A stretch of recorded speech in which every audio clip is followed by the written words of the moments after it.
Hello दोस्तों, हमारे channel अमृत coaching centre में आप सभी का स्वागत है। और आज हम लोग सीखेंगे क्लास 9 इंग्लिश लेसन 1, जिसका टाइटल है धर्म युद्ध। इस कहानी के माध्यम से हम लोग सीखेंगे कि धर्म युद्ध क्या है, किसके लिए यहाँ पर बहस हुई है, लड़ाई हुई है। तो वीडियो को अंत तक जरूर देखिएगा। और आपका एक लाइक हमारे मनोबल को बढ़ाता है, तो एक लाइक ज़रूर कीजिएगा ताकि इस प्रकार की वीडियो हम आगे आप लोगों के लिए बनाते रहें। इस कहानी में जो धर्म धर्म युद्ध है वह एक पुरुष और औरत के बीच में जो फासला रहता है उसके बारे में बात की गई है, उसके बारे में बताया गया है। तो आइए देखते हैं। पहले लेखक के बारे में कुछ जानकारी हासिल कर लेते हैं। Arjun Dev Charan are teacher by passion. Arjun Dev Charan पेशे से शिक्षक है। इज बेसिकली अ पोएट, मुख्य रूप से एक कवि है तो शिक्षक लेकिन एक कवि भी है। His place appear like an extension of his poetry. उनके नाटक उनकी कविता के विस्तार सदृश लगती है, यानी झलकती है, चमकती है। The poet in him show through his short crisp and pith lines. उनके अंदर का कवि उनकी छोटी, अस्पष्ट और सार गर्भित पंक्तियों के माध्यम से झलकता है। यानी उनकी जो लिखी गई कविता छोटी छोटी है, वह अस्पष्ट है, अस्पष्ट रूप से और सार गर्भित पंक्तियों के माध्यम से झलकता है। And the song of the cars in his play, और उनके नाटक में कोरस का गान संगीत सा दिखता है। His first book of Rajasthani plays published in the late 17। उनकी राजस्थानी नाटक की पहली पुस्तक 70 के बाद प्रकाशित हुई थी। अब जो एक कवि है, बहुत ही अच्छे अच्छे पोएम लिखते हैं, बहुत अच्छी अच्छी कहानियाँ लिखते हैं और बहुत ही स्पष्ट रूप से। यह कहानी बहुत ही आसान है, आप आगे और देखेंगे तो उम्मीद करते हैं कि आपको पूरा एक ही बार में समझ में आ जाएगा। और इसके बाद हम इसकी जो टफ वर्ड है, वर्ड मीनिंग का भी वीडियो बना देंगे ताकि आपको सारे वर्ड की मीनिंग बहुत आसान तरीके से समझ में आ जाए। But was received there rather indifferently in the Rajasthani literary circles. वस्तुतः राजस्थानी साहित्यिक समूह द्वारा तटस्थता से ग्रहण की गई थी। Till that time drama in Rajasthani had meant either some stray one act plays. उस समय तक राजस्थानी में नाटक का मतलब कुछ चिटपुट एकांकी नाटकों से था। यानी जब उनकी पुस्तक पब्लिश हुई थी, प्रकाशित हुई थी, उस समय जो है एकांकी नाटकों से था। On social issues like window marriage, dowry. तो उसमें उस समय के नाटक जो करते थे, प्ले करते थे, उसमें था विधवा पुनर्विवाह, दहेज आदि जैसे सामाजिक मुद्दों पर एकांकी नाटक। इस प्रकार के नाटक उस समय चल रहे थे। और the folk place based on historical and mythological themed however, या ऐतिहासिक और पौराणिक विषयों पर आधारित लोक नाटक। हाउएवर, हालांकि यानी उस समय जो नाटक उनका था, उनकी कहानियाँ थी, ऐतिहासिक और पौराणिक विषयों पर आधारित लोक नाटक थी। और full length play on a contemporary theme was beyond conjecture. समाकलीन विषय पर पूर्ण लंबाई का नाटक अनुमान से परे था। यानी ऐसे ऐसे नाटक था जो लंबे समय तक चलता था, लोगों को समझ में नहीं आता था कि क्या नाटक है, किस प्रकार का नाटक है। Arjun's arrival on the sense is significant not only in terms of dramatic literature. Arjun का आगमन न केवल नाटकीय साहित्य की दृष्टि से महत्वपूर्ण है, but also of modern theatre. Arjun Dev's place include लेकिन आधुनिक रंगमंच के भी अर्जुन देव के नाटकों में दो नाटक हैं। पहला है राज राव ग्वारी एंड शंकरियो। तो राज राव ग्वारी और शंकरियो यानी उनका जो नाटक ऐसे थे, दो थिएटर में भी चलते थे। बोल उनके कई नाटक है, जैसे बोल मंथली, कितोक पानी, धर्म युद्ध और मुक्ति गाथा शामिल है। तो इनके जो नाटक है उनमें से ये भी सब शामिल है, और उनमें से हम आप आज एक नाटक पढ़ेंगे जिसका टाइटल है Dharmayuddh. Dharmayuddh is a story of Padma. Dharmayuddh Padma की कहानी है। A young girl educated through scripture like the Ramayana, the Mahabharata etc. तो एक युवा लड़की जो रामायण महाभारत आदि धार्मिक पुस्तकों के माध्यम से शिक्षित हुई है। अब देखिए, यह कहानी एक पद्मा नाम की लड़की के बारे में है जो रामायण महाभारत जैसे पुस्तकों यानी धार्मिक जैसे पुस्तकों के माध्यम से शिक्षा ली है, जिसको रामायण महाभारत के बारे में बहुत अच्छी तरीके से ज्ञात है।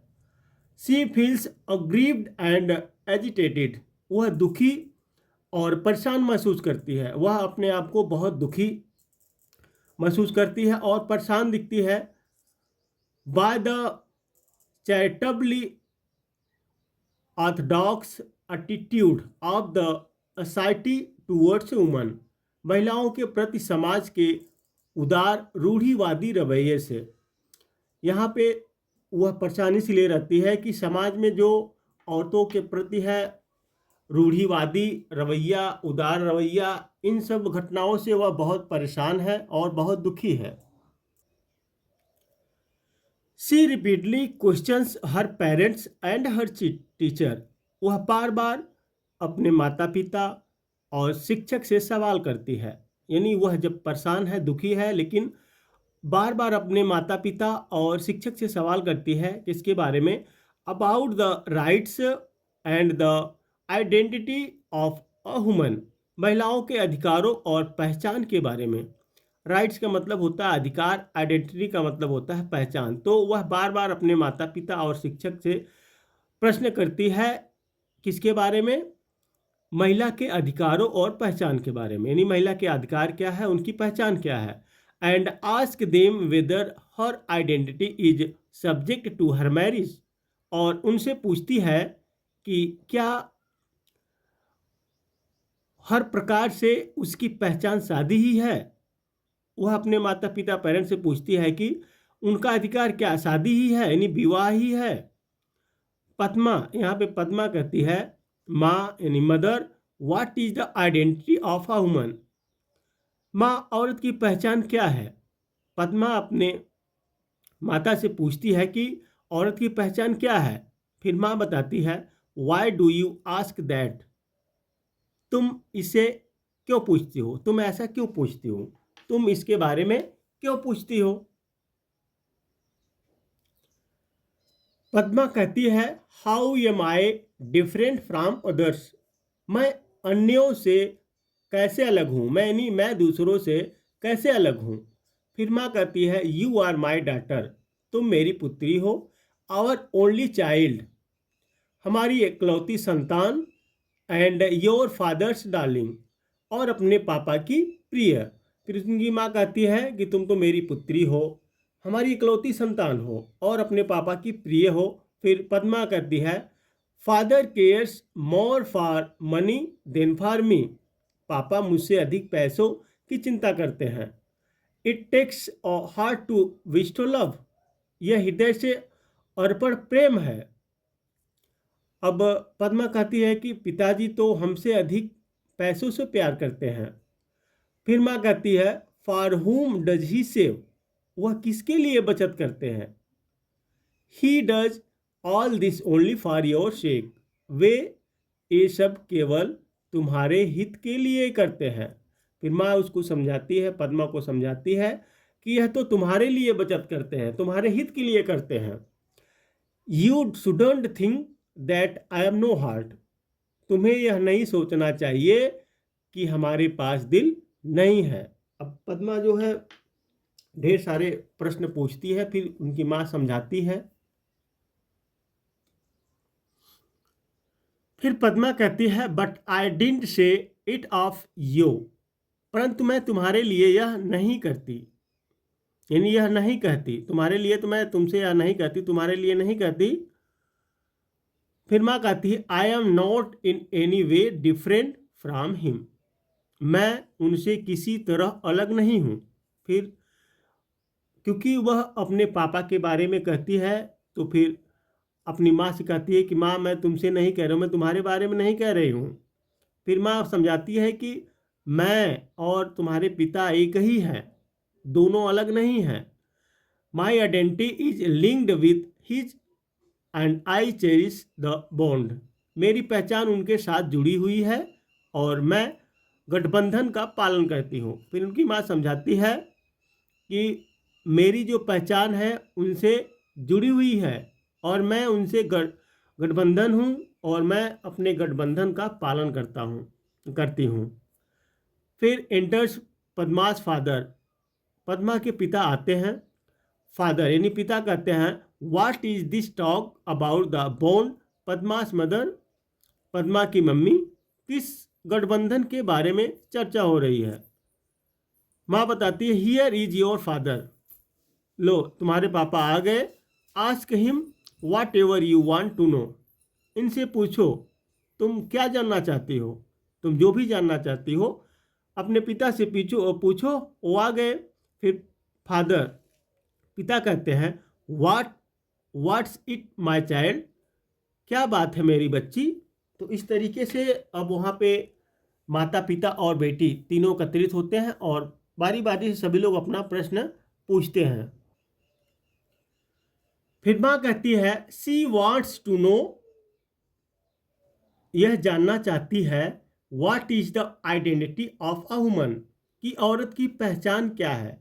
फिर उनकी माँ बताती है उनके पिता से कि यह जानना चाहती है कि औरतों की पहचान क्या है। फिर पिताजी कहते हैं, you will know it dear, तुम इसे जान जाओगी मेरे प्रिय, व्हेन यू आर मैरिड, जब तुम्हारी शादी हो जाएगी तुम इस चीज़ को जान जाओगी, तुम्हें पता चल जाएगा कि औरत की पहचान क्या है जब तुम्हारी शादी हो जाएगी। पद्मा कहती है, does marriage lend identity to a woman, क्या शादी औरतों की पहचान में सहायता प्रदान करती है या क्या शादी ही औरतों की पहचान है। फिर माँ बताती है, what is a woman without a husband, बिना पति के औरत क्या है। फिर पद्मा कहती है, what if one does not get married, यदि किसी की शादी नहीं होती है। फिर पद्मा कहती है कि शादी औरतों की पहचान है, लेकिन अगर किसी की शादी नहीं होती है तो। फिर माँ कहती है, why do you always ask such senseless questions, माँ कहती है कि तुम हमेशा मूर्खतापूर्ण सवाल क्यों करती हो। सेंसलेस का मतलब होता है मूर्खतापूर्ण और ऑलवेज का मतलब होता है हमेशा। तो माँ फिर उसको समझाती है पद्मा को कि तुम ऐसी मूर्खतापूर्ण सवाल क्यों करती हो। पद्मा कहती है, what about a woman whose husband is dead, उस औरत का क्या होता है जिसका पति मर जाता है। अब देखिए यहाँ पे भी है अजीब सा क्वेश्चन। फिर माँ कहती है, life is hello for her, उसका जीवन नरक बन जाता है। दैट्स इनजस्टिस, पद्मा कहती है, दैट्स इनजस्टिस, यह अन्याय है। जस्टिस का मतलब होता है न्याय, इनजस्टिस का मतलब होता है अन्याय, यह तो अन्याय है। फिर माँ कहती है, you needn't talk of justice and injustice here, माँ कहती है तुम्हें यहाँ न्याय और अन्याय की बात करने की जरूरत नहीं है। फिर पद्मा कहती है, वाई, क्यों। फिर फादर कहते हैं, over here women don't have the right to ask questions, यहाँ औरतों को सवाल पूछने का अधिकार नहीं है। फिर पद्मा कहती है, what right do they have then, तब उन्हें क्या अधिकार है। फिर पिताजी कहते हैं, rights are for equals dear, पिताजी कहते हैं प्रिय अधिकार बराबर के लिए, यानी बराबर के लोगों के लिए है, जो बराबर के लोग हैं वो अधिकार मांग सकते हैं। तुम अभी बेटी हमारी हो यहाँ पे, तुम्हें अधिकार के बारे में सवाल करने की जरूरत नहीं है। फिर पद्मा कहती है, why is a home considered a place for bargaining. एक घर सौदा करने का स्थान के रूप में क्यों जाना जाता है? One shouldn't live in such a place. किसी को ऐसी जगह पर नहीं रहना चाहिए। फिर पिताजी कहते हैं, you will get the same replies to these questions whenever you go. तुमको इसी प्रकार के सवालों का जवाब मिलेगा जहां तुम जाओगे। यानी मुझसे जो अपनी माँ से जो पूछ रही हो और अपने पिता से जो पूछ रही हो, यही क्वेश्चन आप दुनिया में कहीं भी जाइए पूछिए, इसका जवाब यही मिलेगा, इसके अतिरिक्त कुछ और नहीं मिलेगा। पद्मा कहती है, but the identity of a woman is the identity of the human race. परंतु औरत की पहचान तो मानव जात की पहचान है। और सोसाइटी सेंस वुमन, कोई समाज औरतों के बिना समाज बन सकता है? यानी फिर कहते हैं कि समाज तो यानी औरतों की पहचान तो मानव जात की पहचान है। यदि औरत नहीं रहेगी तो मानव जात की पहचान कैसे रहेगी? मानव जात कहाँ से बढ़ेगा? और कोई समाज कैसे बढ़ सकता है? यहाँ पे सोसाइटी सेंस वुमन, तो कोई समाज औरतों के बिना समाज बन सकता है? फिर पिताजी कहते हैं, that's why they say that marriage lands this identity. यही कारण है कि वे कहते हैं कि विवाह पहचान बनाने में सहायता करते हैं। यानी विवाह करना ही वही औरत की पहचान है। फिर पद्मा कहती है, so if a girl does not get married. इसलिए यदि कोई लड़की विवाह नहीं करती है, शी हैज नो आइडेंटिटी, तो उसकी पहचान नहीं होगी। Why is it that an unmarried man is venerated. ऐसा क्यों है जबकि एक कुंवारा पुरुष पूजनीय होता है? एंड कॉल्ड अ सेंट, और महात्मा कहलाता है। पद्मा कहती है कि यदि कोई लड़की विवाह नहीं करती है तो उसकी पहचान नहीं होगी, लेकिन यदि कोई पुरुष विवाह नहीं करता है तो वह पूजनीय होता है, महात्मा कहलाता है। While an unmarried woman is called immoral and wanton. जबकि कुंवारी औरत को चरित्रहीन और अनैतिक आचरण वाला कहा जाता है। वह अपने पिताजी से कहती है कि यदि लड़का कोई शादी नहीं करता, पुरुष शादी नहीं करता है तो वह पूजनीय हो जाता है, उसकी पूजा होती है, महात्मा कहलाता है। लेकिन कोई लड़की शादी नहीं करेगी तो वह चरित्रहीन और अनैतिक आवरण वाला कहा जाता है। तो दोस्तों, उम्मीद करते हैं यह लेसन आपको काफ़ी समझ में आया होगा। तो वीडियो को लाइक ज़रूर कीजिएगा। एक लाइक हमारे मनोबल को बढ़ाता है कि आगे और इस प्रकार से वीडियो बनाकर आप लोगों को पढ़ाएं।